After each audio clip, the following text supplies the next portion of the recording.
পরিবেশ গঠনে পদার্থের ভূমিকা নিয়ে এসেছি। তো এখানে তোমাদের কিছু ইম্পর্টেন্ট শূন্যস্থান পূরণ দেওয়া রয়েছে। তো সেগুলো আজকে পরপর আলোচনা করব। তো আগের ভিডিও যদি তোমরা কেউ মিস করে যাও, আগের ভিডিওগুলো ছিল হচ্ছে এমসিকিউ এর, খুব ইম্পর্টেন্ট, যেগুলো পরীক্ষা অনেকবার এসছে। অনেকবার আমি দেখেছি কোয়েশ্চেন ব্যাংকেও এরকম অনেকগুলো কোয়েশ্চেন ছিল, তো সেই সম্পর্কে ভিডিও করা হয়েছিল। তো আমি আই বাটনে বা ডেসক্রিপশন বক্সে দিয়ে দিচ্ছি, সেখান থেকে তোমরা চেক করে নিও। অথবা টেলিগ্রামে সার্চ করবে যে ম্যাথস বাই সুমন স্যার, সেখানে ক্লাস 7 বলে সার্চ করলে অটোমেটিক্যালি তোমরা কিন্তু তোমাদের যে প্রিভিয়াস যে ভিডিওগুলো আছে সেগুলো সব ওখানে রয়েছে, সেখান থেকে তোমরা চেক করে নিতে পারবে। তো এখানে পরিবেশ গঠনে পদার্থের ভূমিকা, ফার্স্ট যে কোয়েশ্চেনটা তোমরা দেখতে পাচ্ছ সেটা হচ্ছে CHON, এই 4টি মৌলের মিলিত ভর মানবদেহের ওজনের প্রায় কত শতাংশ? তো উত্তর হবে হচ্ছে 97%। 97%। নেক্সট, জীবদেহের ড্যাশ এ আছে আয়রন যৌগ, উৎপন্ন হবে মেটে বা লিভার? মেটে বা লিভার। ঠিক আছে, তো এখনই বলে দিই যে এর নেক্সট ভিডিওতে কিন্তু থাকছে আমি কি বলে একটা সেকশন, যেখানে তুমি এই টাইপের কিছু কোশ্চেন দেখতে পাবে, যে আমি জীবদেহ গঠনের একটি গুরুত্বপূর্ণ অংশ, মানুষের দেহে আমাদের উপস্থিতি শতকরা কত ভাগ, আমি কে? ঠিক আছে, এই টাইপের কোশ্চেন। তো আমরা এখন এইগুলো করে নিই, যেগুলো শূন্যস্থান পূরণ সেগুলো। তো লেখা রয়েছে যে 3 নম্বর, পাতিলেবুর টক স্বাদের জন্য দায়ী হলো ড্যাশ ও ড্যাশ অ্যাসিড। তাহলে উত্তর হবে এটা সাইট্রিক অ্যাসিড ও অ্যাসকর্বিক অ্যাসিড। ঠিক আছে, ascorbic ascorbic acid. Next, formic অ্যাসিডের সংকেত। ফর্মিক অ্যাসিডের সংকেত হচ্ছে HCOOH। ওকে। নেক্সট, তেঁতুলে উপস্থিত জৈব অ্যাসিড, খুবই সোজা, এটা হচ্ছে tartaric acid. Tartaric acid. Next, ক্ষারকের জলীয় দ্রবণে ড্যাশ আয়ন থাকে, কোন আয়ন থাকে? এটা হচ্ছে OH মাইনাস। নেক্সট, অ্যান্টাসিড এক প্রকার কি? অ্যান্টাসিড হচ্ছে এক প্রকার ক্ষারক। নেক্সট, নাম্বার 8, ড্যাশ অ্যাসিড ও ক্ষারককে চিনতে সাহায্য করে, নির্দেশক। নেক্সট হচ্ছে লেবুর রসে নীল লিটমাস ডোবালে তার রং কি হবে? তার রং হবে লাল। কেন লাল হবে? তার একটাই কারণ, লেবুর রস হচ্ছে একটা অ্যাসিড, এবং অ্যাসিডে নীল লিটমাস ডোবালে কিন্তু লাল হয়। নেক্সট, নাম্বার 10, ভিনিগার জবা ফুলের পাপড়ির নির্দেশের রঙকে ড্যাশ থেকে ড্যাশ করে। প্রথমে কি থাকবে? প্রথমে থাকবে হচ্ছে বেগুনি। ঠিক আছে, প্রথমে থাকবে হচ্ছে বেগুনি। বেগুনির পরে কি হয়ে যাবে? বেগুনি থেকে হয়ে যাবে লাল, লাল বর্ণ হয়ে যাবে। নেক্সট, সাবান জলে মিথাইল অরেঞ্জ ড্যাশ বর্ণ ধারণ করে, এটা হবে হলুদ। নেক্সট, লেবুর রসে খাবার সোডা মেশালে ড্যাশ গ্যাস উৎপন্ন হয়, কি হবে? এটা হবে CO2 বা কার্বন ডাই অক্সাইড। পাকস্থলীর রসের pH প্রায় 1, তাই বলা হয় সেটি যথেষ্ট পরিমাণে কি হবে বলো? আম্লিক। কারণ যখনই 7 কম হবে তখনই সেটা কিন্তু আম্লিক হয়ে যাবে, আম্লিক প্রকৃতির। শিল্প প্রধান অঞ্চলের বৃষ্টির জলে ড্যাশ ধর্ম প্রকাশ পায়, উত্তর হবে অ্যাসিড ধর্ম।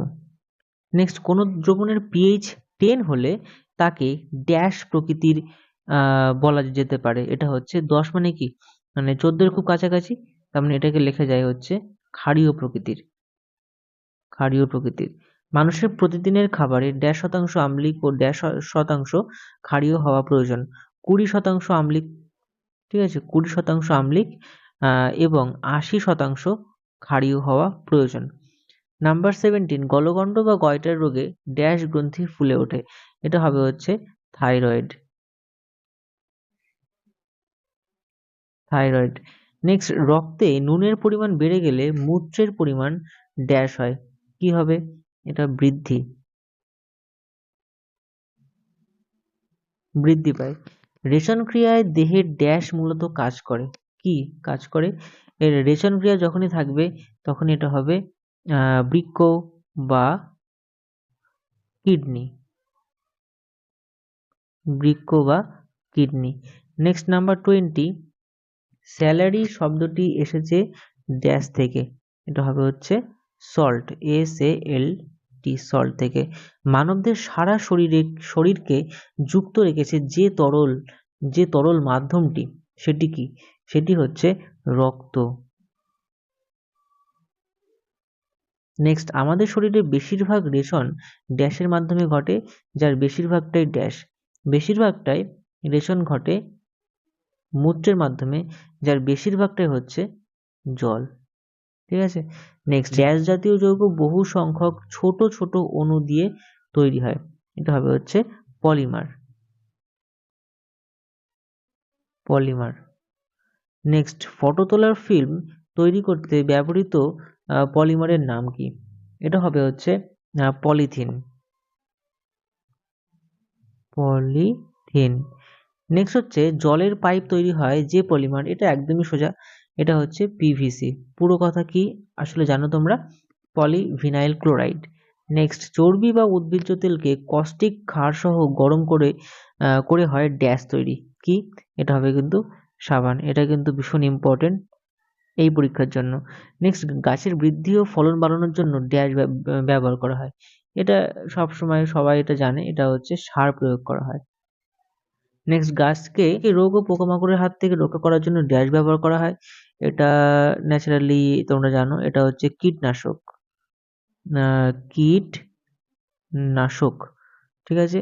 নেক্সট, পশু পাখিরা ড্যাশ উপায়ে নিজেদেরকে সুস্থ রাখে, এটা হচ্ছে মানে প্রাকৃতিক উপায়, এছাড়া কিন্তু অন্য কিছু হবে না।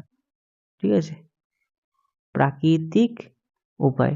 নেক্সট, ড্যাশ যে কোনো জলেই অধিক ফেনা উৎপন্ন হয়, এটা হবে হচ্ছে ডিটারজেন্ট।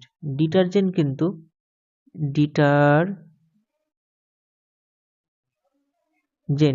ডিটারজেন্ট যে কোনো জলেই কিন্তু অধিক ফেনা উৎপন্ন হয়।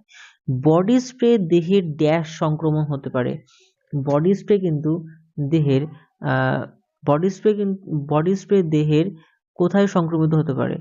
দেহের সংক্রমণ হতে পারে ত্বকে, ওই জন্য জামায় বেশি করে ইউজ করতে হয়, বা ড্রেসে যে আহ, আহ, সরাসরি ত্বকে না দিয়ে ড্রেসে ইউজ করতে হয়।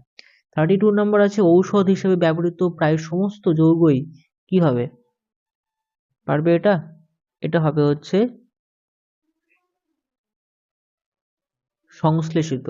নাম্বার 33 আজকে last and final but not the list, আর সেটা হচ্ছে স্নায়ুর মধ্যে দিয়ে সংকেত যাওয়া আসার প্রয়োজন হয় ড্যাশ ও ড্যাশ আয়ন। ঠিক আছে, এটা প্রয়োজন হয় কি কি হতে পারে? এটা হবে হচ্ছে সোডিয়াম মানে Na+, আর একটা হতে পারে হচ্ছে K+, আরও একটা হতে পারে সেটা হচ্ছে Ca+2। ঠিক আছে, ক্যালসিয়াম আয়ন। তো পরিবেশ গঠনে পদার্থের ভূমিকা থেকে এই 33টা ইম্পর্টেন্ট শূন্যস্থান পূরণ আজকে দিলাম, এবং গত ভিডিওতে 70খানা শর্ট কোশ্চেন বা MCQ করা হয়ে গেছে। ঠিক আছে, নেক্সট দিন আমরা এই চ্যাপ্টার থেকে পরিবেশ গঠন পদার্থের ভূমিকা থেকে আমিকে যে সেকশনটা আমি দেখালাম, সেটা যেরকম এখানে যে কোশ্চেনগুলো রয়েছে এই টাইপের কোশ্চেন। এখনো পর্যন্ত যদি টেলিগ্রামে জয়েন না হও, অবশ্যই টেলিগ্রামটা ইনস্টল করো এবং সার্চ করো ম্যাথস বাই সুমন স্যার, সেখানে তোমরা জয়েন হয়ে যাও, এবং এই ভিডিওগুলো যদি তোমরা যে ক্লাসে পড়ো সেই ক্লাসগুলো জাস্ট সার্চ করবে ক্লাস 7 বা ক্লাস 8 বলে। ঠিক আছে, অটোমেটিকলি তোমাদের সামনে পুরো ক্লাস 7-এর প্লেলিস্ট বলো বা পুরো সব ভিডিওগুলো কিন্তু চলে আসবে। দেখা হচ্ছে পরের ভিডিওতে।